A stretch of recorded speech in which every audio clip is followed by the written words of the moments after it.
book of recaps presenting the science fiction and mystery film named I Am Mother. Salam alaikum. In a place meant to bring back humanity after a big disaster, there are 63,000 baby starters, and no people yet. The main robot, whose job is to raise new people, is preparing to bring up the first human after the disaster. She takes out the first embryo and puts it in a special room where it will grow into a baby in just 24 hours. Outside, bombs are going off, but the robot waits patiently. When the baby is born, the robot starts raising it. We see the baby grow up, taking its first steps, laughing, crying, and playing, all while the robot watches. Soon, the baby becomes a little girl and does things like making paper animals with the robot and dancing ballet. One day, the girl asks why there aren't more children, so the robot shows her the other babies. After many days, the facility has only one person, a teenage daughter. She wakes up, watches videos on her tablet, and fixes her robot mother's glitching hand. Later, she gets carried away with ballet practice and is late for ethics class with her mother. The robot asks the girl to solve a tough hypothetical situation, but the girl is lost in her thoughts. When they eventually discuss it, the robot reveals that her main focus in the girl's education is humanity and survival. The robot worries about how the girl's answer will reflect on her upbringing, especially with an important exam approaching. That night, the girl struggles to sleep, and a power outage adds to her worries. She searches for the robot but finds it powerless too. Then, she discovers the broken power line and hears a mouse. She fixes the power issue and catches the mouse while waiting for the power to fully return. When it does, the robot returns to power. The girl shows the robot the mouse she caught, but the robot is concerned. It could mean there's a breach in the facility's airlock, risking contamination from outside. The mouse might also carry the contagion. Despite the daughter's objections, the mother incinerates the mouse, stressing the danger of contamination to the facility and the embryos. Mother also decontaminates the airlock and sets up quarantine measures. A few days later, they celebrate the daughter's birthday, and mother gives her a gift. During the birthday dinner, the daughter questions if she could be wrong about the planet's habitability. Mother reassures her, stating she hasn't been wrong so far. That night, the daughter hears something from the airlock direction, causing concern for both her and mother. When they investigate, the daughter hears a woman's cries for help. Despite her instincts, she opens the airlock and helps the woman inside, triggering an alarm.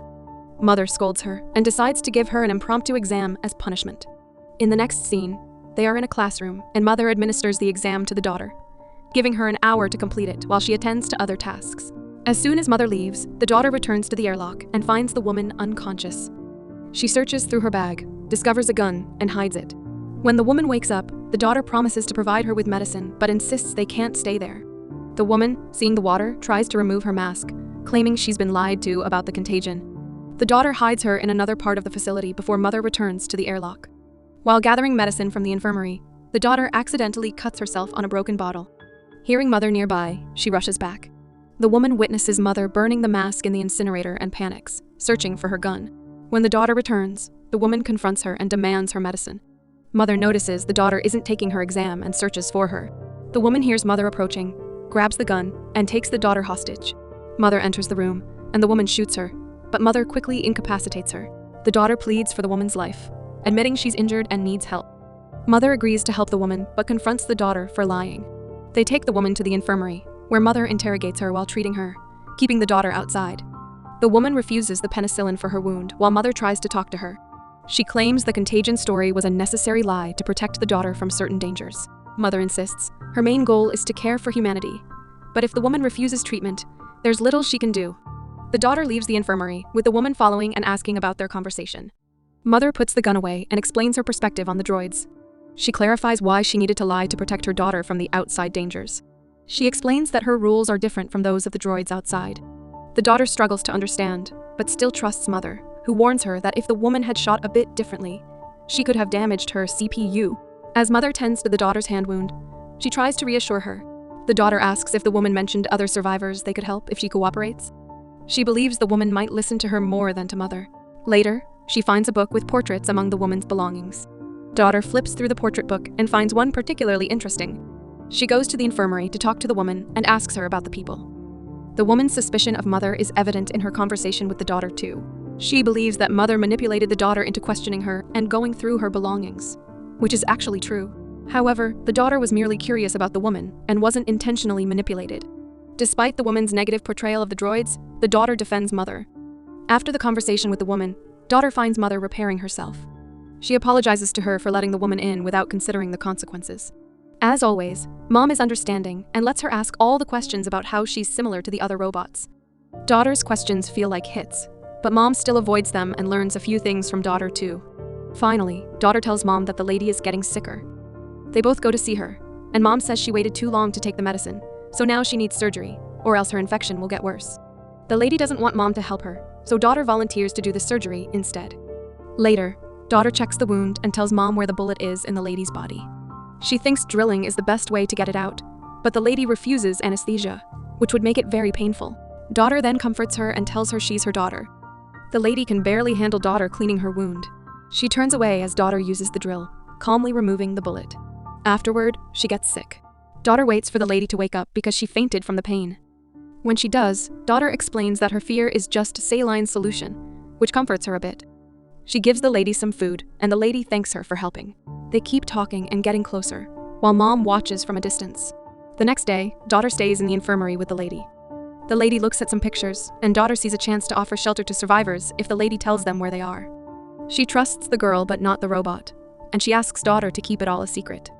When the girl agrees, the lady shares about a camp in the mines, where she lived most of her life. She escaped from droids that killed her stepbrother and shows daughter his and his wife's pictures, saying they raised her when she was an orphan. Daughter asks about another boy's picture, and the lady says he's her age. The girl insists they bring survivors to the facility, but the lady suggests going to the safer mines. Mom interrupts, saying the lady needs rest and daughter has an exam. As they leave, Mom tells daughter that the bullet in the lady matches the one daughter removed. Droids don't use that kind of gun, so it suggests a human might have shot her. Daughter worries but keeps the lady's secret. The exam tests her judgment and empathy. Mom activates a locator in the lady's bag.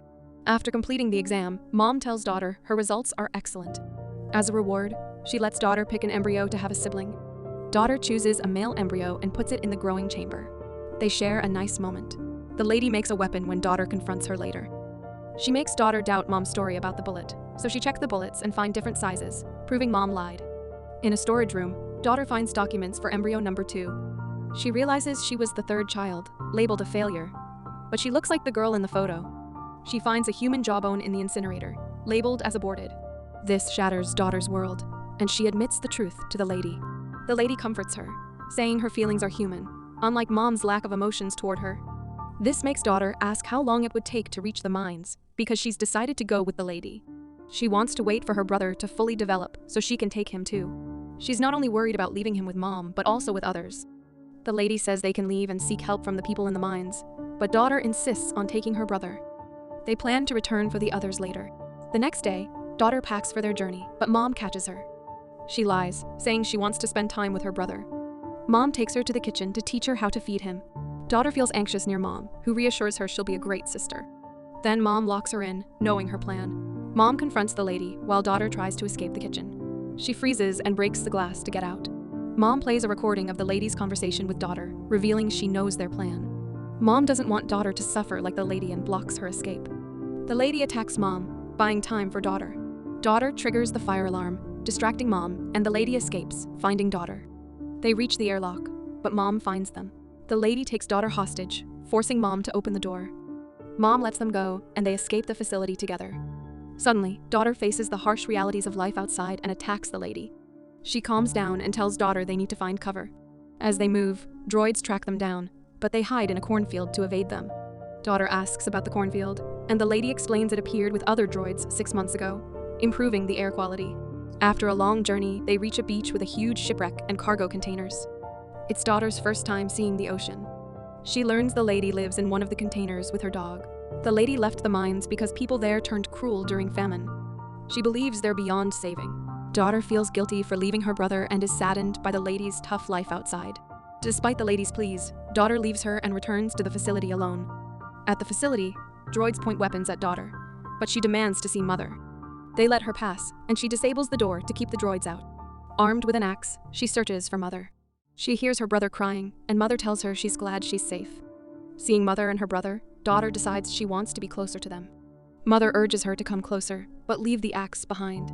As mother explains her purpose and the facilities, daughter starts to trust her. Mother reveals her goal was to create a better human, superior to those who caused the planet's downfall. Despite initiating the extinction event, she did it to uplift her human creators. Daughter asks to hold her brother and approaches mother, dropping the axe, signaling her decision for the future. Mother praises the baby, but daughter questions her treatment of the other children. Mother tries to approach daughter, who flees and locks mother in the room. Daughter retrieves a gun as other droids break the airlock. Mother struggles to free herself when daughter returns with the gun, demanding she stop the others. The droid explains that she and all the other machines on the planet are essentially the same consciousness, all part of Mother. Daughter realizes that Mother caused the extinction of all the other people. Mother gives her a choice: stay with the other children or leave without her brother. Daughter suggests a third option: let Mother take care of him, as she was designed to do. Daughter asks for a chance to prove herself, and the droids stop breaking the airlock. Mother instructs daughter on how to disable her, by shooting her CPU, signaling she won't be needed anymore. Daughter breaks down, carrying humanity's burden. Meanwhile, the lady finds a tracker in her bag, and Mother appears at her home in one of her droid bodies. She tells the lady she has fulfilled her purpose, hinting she was one of the babies born before daughter. In the final moments, daughter sings to her brother and checks on her siblings in the embryo room.